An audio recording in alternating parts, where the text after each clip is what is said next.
How are you doing? So good to be with you once again, yet with another meal. Today I happen to have pumpkins with me, and we are going to be learning how to make pumpkin cakes. These ones are also not going to be oven baked, they are going to be fried. I used them because I know many of you have bumped into this fruit of pumpkins and have been probably knowing just a few ways of using it. So join me as we learn how to make pumpkin cakes. Now this is how my pumpkin is. It was a whole one. I cut it into a half, and whatever was left is this one, and I'm not going to use this one, but I just wanted to show you what kind of pumpkin I had. It does not have to be special in any way. It's just a pumpkin. Any pumpkin you find yourself with will give you nice pumpkin cakes. Now I split half and then scooped out the middle and then peeled my top and grated it. I used this grater, but you look for the medium size grating bit, which is this one, to grate your pumpkin. So when I was done grating, this is how my pumpkin came out, as you can see here. Now, after grating, we are going to sieve our pumpkin. So that means we will need a sieve. Like I've got myself a few tools that will help me do this. I got some tongs, a spatula to help me mix. This is the spoon you would ideally use to scoop out the middle bits of the pumpkin, the seeds, and you'll be able to clean it well inside before using. I'll need a sieve to help me sieve my pumpkin, like I'm going to do now using this sieve. And also, you'll need a spatula to help you, a ladle to help you drain and mix well frying, or you can use this one to take out your pumpkin cakes when they are done frying. I'm going to use also this scooper to help me size up my pancakes, and I'm going to use a soft one to help get the leftover bits on the walls of our container. Now I'll also need a clean bowl like this one to help me mix all the ingredients together. You're going to need some water. Because my pumpkin is big, I'm going to use about 80 ml of water, which is round about here on my measuring. But if your servings are few, 40 ml would be okay. I'm going to also use 4 eggs. If your servings are few, you could use just maybe 2 eggs. And I'm going to use some flour, 260 grams. But if your servings are few, you can use 130. I'm also going to use some baking powder to help them gain volume and raise when they touch the oil. Also some oil, which is like 40 ml of oil, and some sugar, 2 tablespoons of sugar. Reason I'm doing that is because my pumpkin was a bit light yellow.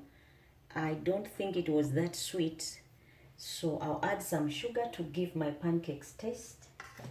And I'll use also some margarine to help. If you have cheese, you can use cheese, but because I don't have cheese, I'll use margarine to help with my baking. Also, I'm going to use some black pepper just to give it that little kick. And those are the ingredients we are going to use today. So we start off by sieving the pumpkin so that we drain it of all the water.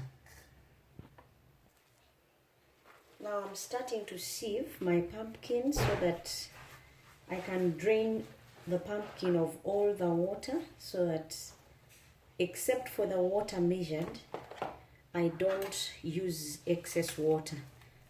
So if there is any water in here, I want it out so that I can just add the other water measured to the pumpkin and it's not so runny at the end of the day.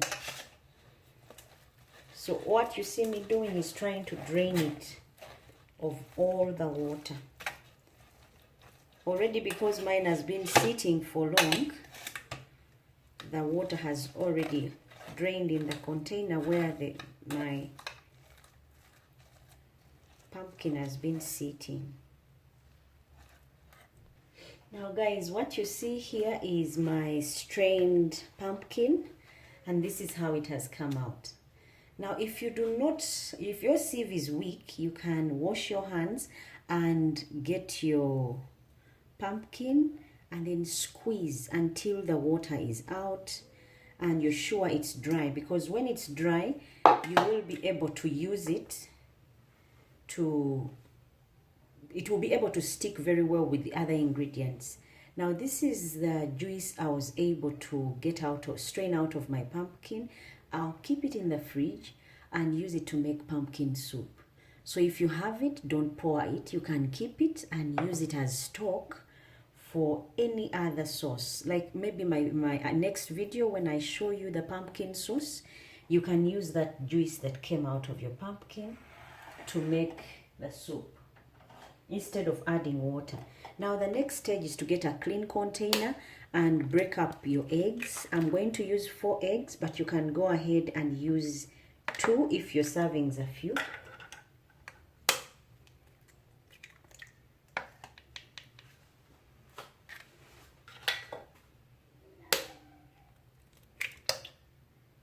Okay, now I've broken my eggs, and those are 4 eggs. Then I'm going to put some black pepper,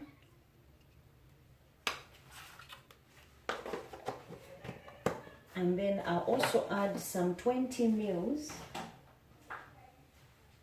some 10 mils of oil, and then I'll beat them together.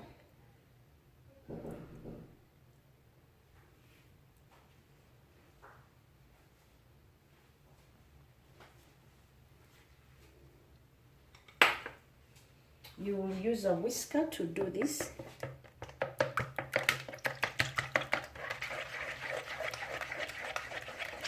And then when they are mixed very well, you can add in the flour.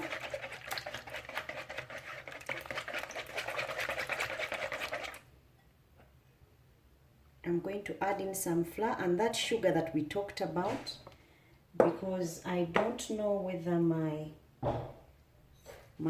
pumpkin is sweet enough, so I'm adding some bit of sugar because my pumpkin was light yellow. It wasn't that deep yellow, which assures me that it's ready.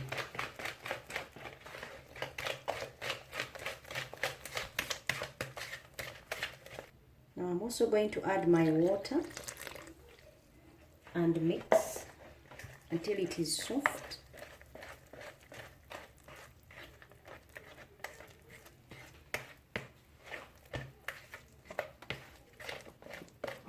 See how it has mixed well? Now it's time for me to bring in my pumpkin.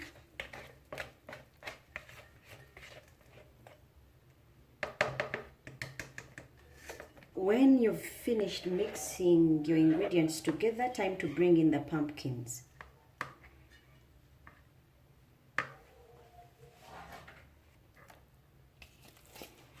Remember, they were properly drained, so that because pumpkins by themselves, they have fluids in there. So if you don't drain them really dry, you'd find that your mixture will be too runny. Time for me also to add my baking powder.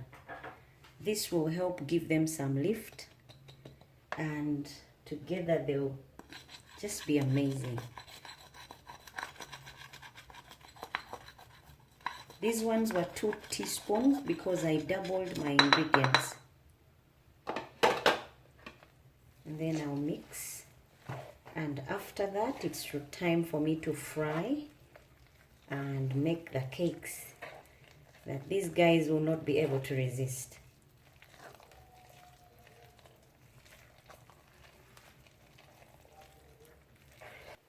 Now my mixture is ready. If you've mixed very well and you're sure the baking powder has mixed up with everything that was in the bowl, then it's time to get your hot pan, some oil, so that we can deep fry our pancakes. These guys will be lovely. You wait and see.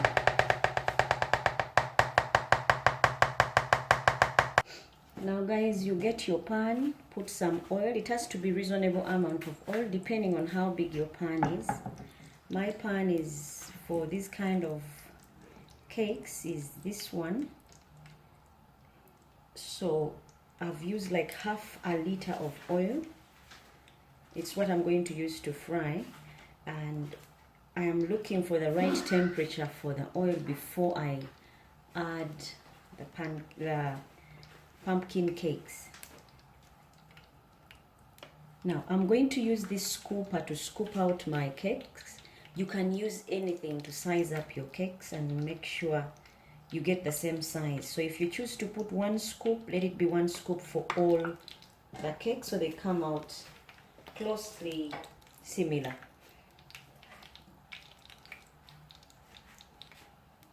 I'm going to make mine flat topped so that I don't have excesses of.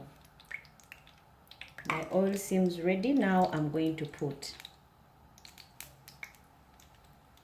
it was a bit early, but I think that one will survive.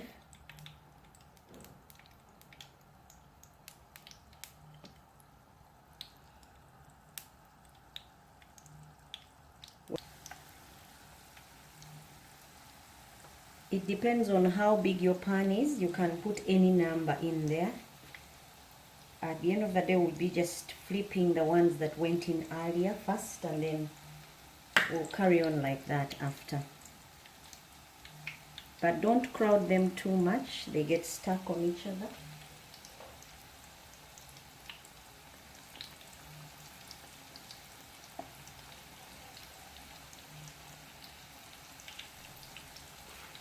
You want them spaced so that it's easy for you to flip.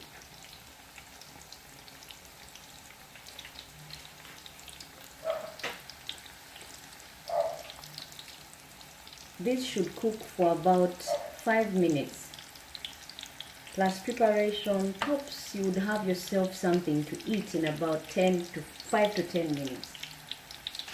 Now time for me to flip up my cakes so that I have the same desired color for all the cakes and same cooking time. Now preparation of these things, guys, is about 5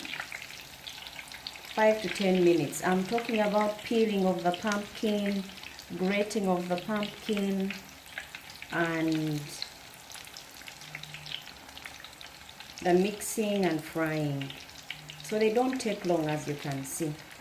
And the results will be very precious because they would love them. By the time they are ready, you need to have yourself a rack, like I do have mine here, and a tray to help drain them of any excess oil that could come with them when I'm taking them out.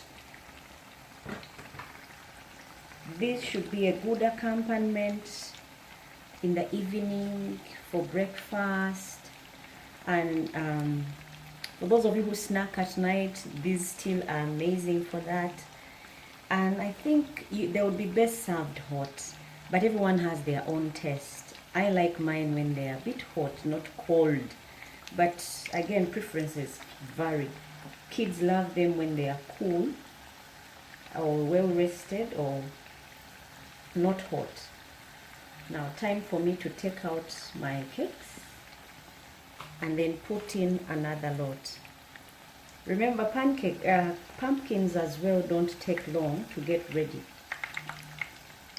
They take a short time, so don't over cook them.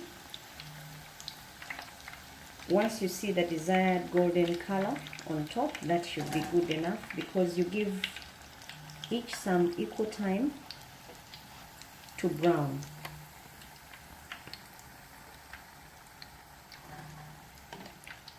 Now the reason I have relatively the same size is because I used the same scooper. So if you have at home a spoon, any kind of spoon would do, as long as you stick to that for all your for all your cakes. Otherwise, changing the spoons would mean you'd have them in different sizes.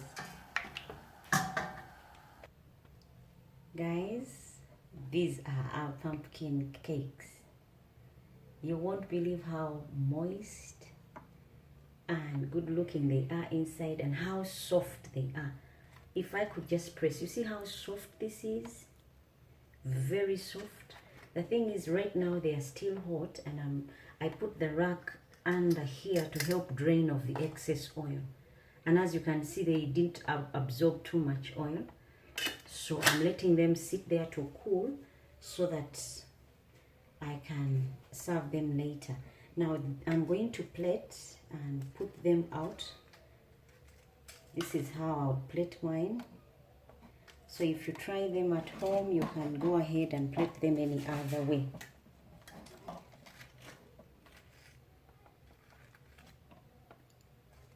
Depending on you.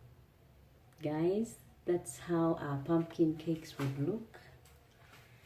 Ready to serve, ready to eat. And thank you for watching. Thank you for subscribing. This is how they would look inside if you can get a good look at this. Guys, this is very soft. It's just that they are very hot now, but this is soft and moist on the inside. See how this looks? There is no way you'd serve this as a starter, as a snack, as breakfast, and the people you've served them don't like them, especially children that are home for holidays now, that you need to keep impressing with this or the other. This is it, guys. Until next time, thank you for watching, thank you for subscribing. God bless, and continue to tell a friend so that together we can make beautiful meals at home, and tell them to subscribe. God bless. Bye-bye.